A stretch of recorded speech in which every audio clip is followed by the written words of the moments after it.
50 வயது அப்பாவிடம் மகன் கேட்ட கேள்வி. பதிலை கேளுங்கள், நெஞ்சம் கணக்கும்.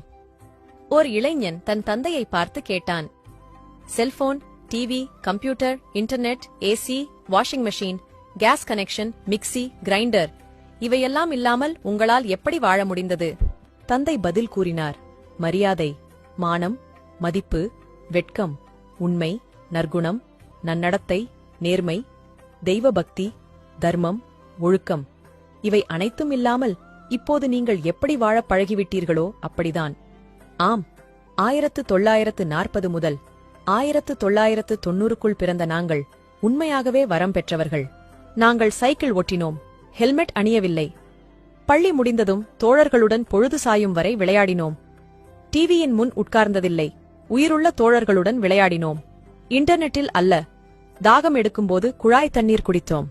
மினரல் வாட்டர் அல்ல, ஒரே டம்ளர் ஜூஸை மாற்றி மாற்றி 4 நண்பர்களும் குடிப்போம். எந்த தொற்று நோயும் வந்ததில்லை. தினமும் அரிசி சாதம் தின்போம். ஆனாலும் எடை கூடியதில்லை. சர்க்கரை நோய் வந்ததில்லை. எங்கு போனாலும் வெறுங்காலுடன் நடப்போம். எந்த பாதிப்பும் வந்ததில்லை. எங்கள் பெற்றோர் எந்த ஊட்டச்சத்து உணவும் தந்ததில்லை. ஆனாலும் ஆரோக்கியமாகவே இருந்தோம்.